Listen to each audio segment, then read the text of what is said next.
Islam, Shalom, Hola, Aloha, Assalamu Alaikum, Osio, Bonjour. This is your brother, Tarik Bey, Indigenous American Moor, coming to you live and in full effect. Thank you for joining me. Please like, share, subscribe to my channel. Hit that thumbs up button. It helps with the algorithm. Leave a comment down below and interact with my content. I really do appreciate you. Thank you. Today, I want to continue on my topic of like reparations. How can we prepare for the future? Different events or obstacles that might be potentially coming or in our way as a nation of people to raise fallen humanity. I want to speak today on how history is often, and especially in this day and age, often rewritten or redone. To bring some context on exactly what I mean, how history could be rewritten or redone, even in today's day and age. It happened recently during Reconstruction. All right, so during the Reconstruction period, after the nation was pretty much switching from like an agricultural state to a industrial state, and the Reconstruction happened where different segments and parts of history were completely redone, edited, whitewashed, or completely erased by fires, large fires that happened throughout most of the major cities in the United States, and of erasing of certain people who had the history or the actual information, banning of books and burning of relics, artifacts, things of that nature. So a lot of books went into private collections. They went into either being hidden in private collections or just hidden in historical archives. So very, very limited access to the public, and a whole new narrative was pretty much fed to the newer generation. Pretty much, I would say the children was fed to the children in school to perpetuate a new form of life, like a new way of living for America.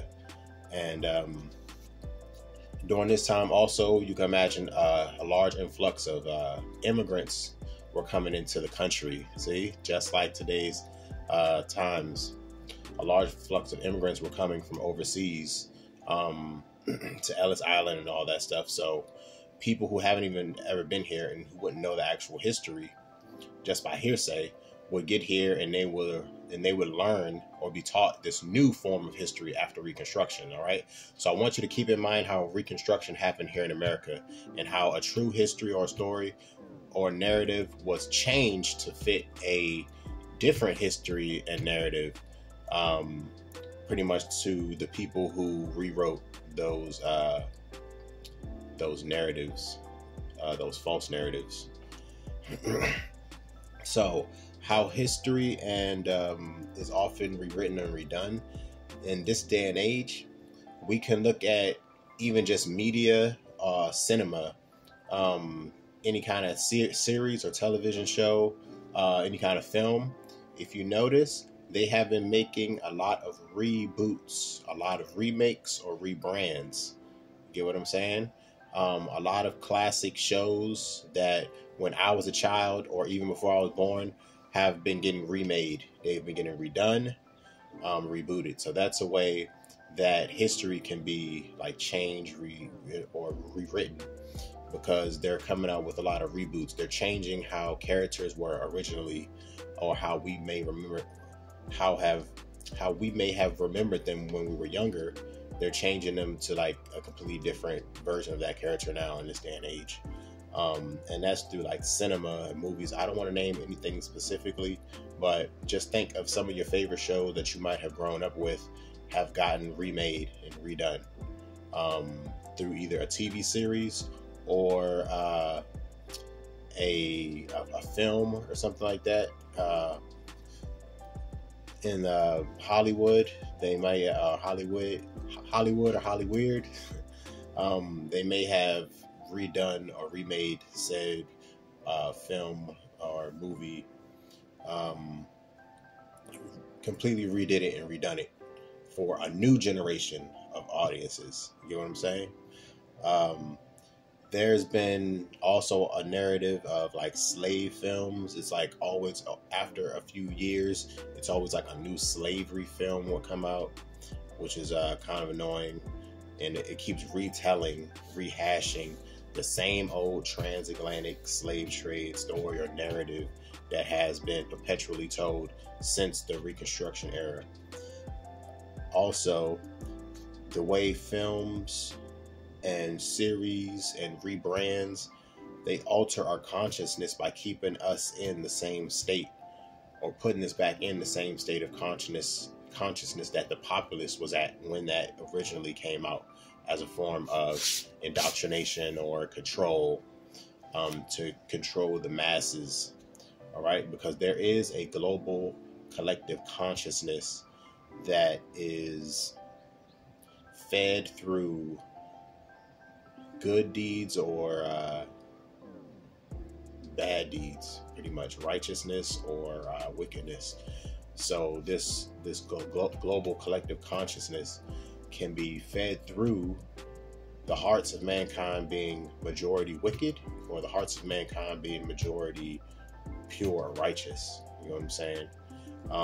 And with these images, these songs and sounds, these reboots and remakes often seek to keep the collective consciousness in a perpetual cycle that they can control and manipulate through their for their advantage, pretty much it.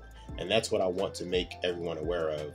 So how things, when I say things, I mean like current, how current events are happening, how the collective consciousness of our nation as a people, the Moors, the American Indians, the so-called blacks, so-called Negroes, so-called colored people here in America, the way our collective consciousness is changing, it's making a ripple effect, and it's affecting other groups of melanated and conscious people across the globe. All right, so a lot of people are waiting for the Moors here in America to get our act together, for us to take our place on the global stage. And the powers that be, they're doing everything they can to keep us back, to hold us back, so they can extend their time as leaders in rulership over the global population and consciousness. They're trying to extend their time period, but their time has come to an end, and it's time for us, the Moors, all around the world, to stand up and rise up and take our rightful place. And they're trying to keep us in the same consciousness that has been holding us back, holding us down, hindering us for the last 100 years. And often the future, these people, these cabals, these secret societies, these organizations, they often plan events of the future 100 years in advance. All right, they plan for generations. All right, so we have to be aware and conscious of that, and to do everything we can in our power to keep our global collective consciousness in a positive and upward momentum. You know, there's plenty of events that are planned to create fear in the population, so we have to be aware of that. Fear mongering, it's called. What's the next great threat? Be afraid of this, be afraid of that. Whether it's a external threat, internal threat, whether it's a viral threat, whether it's a physical war threat, something like that. Always be afraid. They want to keep the population in a fear of uncertainty, in a state of panic and fear and worry. All right, those negative emotions. If you notice, a lot of clothing brands, they're doing like a rebrand. Another rebrand is like so-called racism, white supremacy being rebranded as alt-right, stuff like that. That's a rebrand. That's a like rewriting history almost, the so-called alt-right, that's completely rebrand. The so-called far left, leftists, those terms didn't exist not too long ago, and they're a rebrand and a rehash of something else that has always been around. I want you to take a look at this film if you've never seen it. It's called Idiocracy.